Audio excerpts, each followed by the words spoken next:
Hello learners, कैसे हैं आप सब लोग। तो मैं गीता आपकी आज की पीआईबी ज्ञान की क्लास लेकर आ गई हूँ। हमारी पहली न्यूज़ है RBI reduces repo rate by 50 basis point. तो आरबीआई ने मीटिंग 2 दिन चली थी उनकी, जून 4 से 6 मॉनेटरी पॉलिसी कमेटी की 55th मीटिंग थी ये।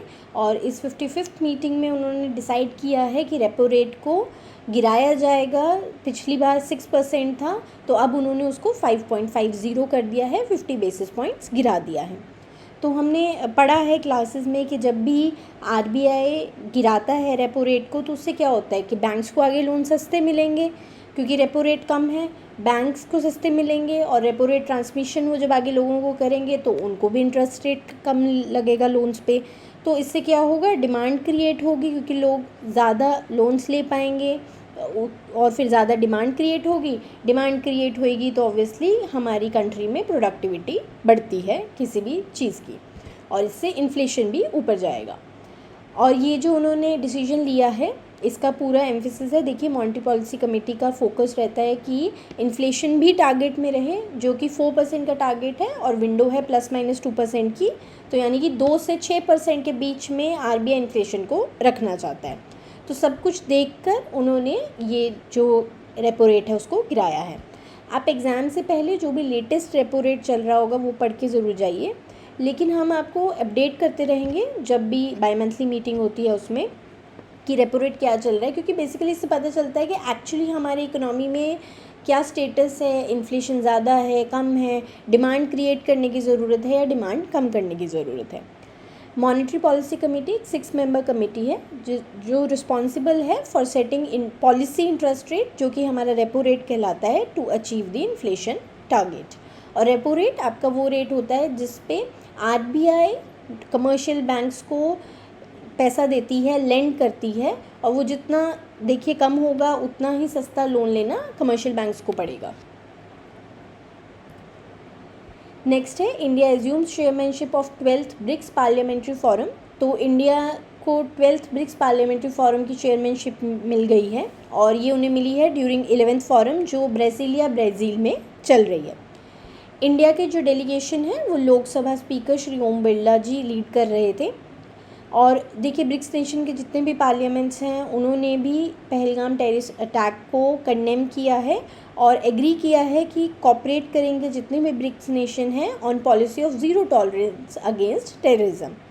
डिस्कशंस जो हैं वो बेसिकली देखिए पार्लियामेंट्री फोरम है, तो इसी के अराउंड घूमती हैं कि पार्लियामेंट्री कॉपरेशन कैसे हो अमंग ब्रिक्स नेशंस। ब्रिक्स एक एसोसिएशन है 5 मेजर इमर्जिंग इकोनॉमीज़ की, जिसमें ब्राज़ील, रशिया, इंडिया, चाइना और साउथ अफ्रीका आते हैं। नेक्स्ट है Indian navy to commission Arnala. तो इंडियन नेवी कमीशन कर रही है अर्नाला को। ये first anti submarine warfare shallow water craft series है। तो ये पूरी सीरीज़ इंडिया डेवलप कर रहा है, उसमें ये फर्स्ट है जिसको कमीशन किया गया है हमारी इंडियन नेवी में। अर्नाला एंटी सबमरीन ऑपरेशंस के लिए बेसिकली डिज़ाइन किया गया है, और ये शैलो वाटर्स में भी इसके अंदर कैपेबिलिटी है कि इसको बहुत डीप वाटर नहीं चाहिए, शैलो वाटर में भी अपने मिशंस पूरे कर सकती है।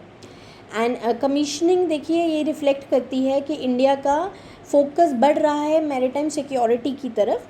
हमने देखा है कि मैरीटाइम सिक्योरिटी, मैरीटाइम, क्योंकि देखिए इंडिया का इंडियन ओशन रीजन में भी बहुत फोकस बढ़ रहा है, तो बेसिकली वो मैरीटाइम रिलेटेड, इवन कि हम डेवलपमेंट कहेंगे, बिजनेस कहेंगे, या मैरीटाइम रिलेटेड जो भी एनवायरनमेंट है उसको बचाना रहे कहेंगे, तो हर चीज़ में इंडिया का फोकस बढ़ रहा है।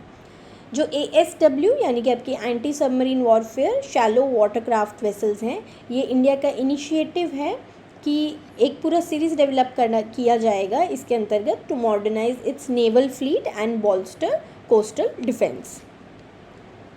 हमारा बैंकर्स यूनिवर्सिटी का बिगनर टू बैंकर कोर्स आपके आरबीआई ग्रेड बी प्रिपरेशन के लिए वन स्टॉप सोल्यूशन है। यहाँ पे आपको फेज़ 1 और 2 की कंप्लीट कवरेज मिल जाएगी इस कोर्स में। अनलिमिटेड डिस्क्रिप्टिव मॉक्स भी मिलेंगे जिस पर एक्सपर्ट का फीडबैक भी प्रोवाइड किया जाएगा, और सारे प्रीवियस ईयर क्वेश्चंस भी इसी कोर्स में आपको मिल जाएंगे। ज्वाइन करने का लिंक डिस्क्रिप्शन में प्रोवाइडेड है, जल्दी ज्वाइन कीजिए, लिमिटेड सीट्स रह गई हैं। नेक्स्ट है APEDA and department of animal husbandry organise round table on livestock exports. तो APEDA is agricultural and processed food products export development authority. ये इंडिया की एक अथॉरिटी है, एस्टैब्लिश्ड अथॉरिटी है जो रिस्पॉन्सिबल है प्रमोट करने के लिए export of agricultural and processed food products from India. और department of animal husbandry and dairying, India में जितनी भी schemes related to animal husbandry sector या फिर डेयरी सेक्टर आती है वो यही डिपार्टमेंट हैंडल करता है। तो इन्होंने एक राउंड टेबल अभी ऑर्गेनाइज किया है to increase exports of livestock and value added products. ये इवेंट ऑर्गेनाइज किया गया था बेसिकली ये अपॉर्चुनिटीज़ देखने के लिए कि कोई हम लोग और मार्केट है जिसे टैप कर सकते हैं, जिससे हम अपनी इनकम बढ़ा सकें इस सेक्टर में, और अगर कोई चैलेंजेस फेस कर रहे हैं जो भी बिजनेसेस हैं, जो भी एक्सपोर्टर्स हैं, उसको एड्रेस करने के लिए इसको ऑर्गेनाइज़ किया गया था। स्टेक होल्डर्स ने देखिए बहुत सारी स्ट्रैटेजीज़ भी डिस्कस की to enhance India's competitiveness in the global market. देखिए ऑब्वियसली वर्ल्ड लेवल पे हम लोग अपने प्रोडक्ट को कैसे कॉम्पिटिटिव बनाएं, उसके लिए बहुत सारी स्ट्रैटेजीज़ हो सकती हैं। गवर्नमेंट बहुत सारी इनिशिएटिव्स ला सकती है जिससे सब्सिडीज़ दें, जिससे हम लोग प्राइस के लेवल पे कॉम्पिटिटिव हो जाएं। तो ऐसी स्ट्रैटेजीज़ डिस्कस की जाती हैं जब भी कोई भी ऑर्गेनाइजेशन कोई भी राउंड टेबल कॉन्फ्रेंस कंडक्ट करती है। नेक्स्ट है India Denmark discuss green maritime collaboration. तो अगेन देखिए मैरीटाइम में मैंने आपको बताया था कि इंडिया का फोकस बहुत बढ़ रहा है। तो Indian minister of port shipping and waterways Shri Sarbananda Sonowal ji Danish minister Morten Bodskov से मिले हैं, कोपेनहेगन में मिले हैं ये लोग। एंड उन्होंने बाईलेटरल होता है जब दो कंट्रीज़ कोई MOU साइन करती हैं, तो बाईलेटरली डिसाइड किया है कि वो मैरीटाइम कोलैबोरेशन करेंगी अंडर ग्रीन स्ट्रैटेजिक पार्टनरशिप। तो इसमें मिनिस्टर्स ने हाईलाइट किया कि MOU जो भी साइन किए गए हैं, देखिए MOU पहले भी साइन किए गए हैं डेनमार्क के साथ ग्रीन स्ट्रैटेजिक पार्टनरशिप में, इंडिया और डेनमार्क ने साइन किया, अब उन्होंने मैरीटाइम को भी उसमें इंक्लूड कर लिया है।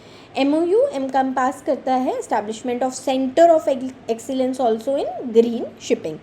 तो जो ग्रीन स्ट्रैटेजिक पार्टनरशिप है बिटवीन इंडिया एंड डेनमार्क, इसका बेसिकली एम है to advance cooperation in sustainable development and green technologies.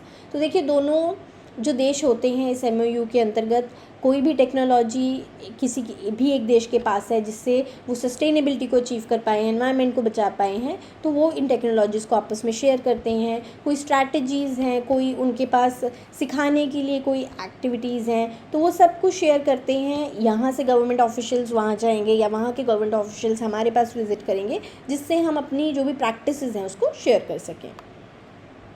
हमारा बिगनर टू बैंकर कोर्स, इसमें आशुतोष सर आपको रीजनिंग और ESI पढ़ा रहे हैं, हरी सर आपको क्वांट पढ़ा रही हैं, और मैं गीता आपकी फाइनेंस एंड मैनेजमेंट की क्लासेस ले रही हूँ। जल्दी ज्वाइन कीजिए, क्लासेस शुरू हो चुकी हैं।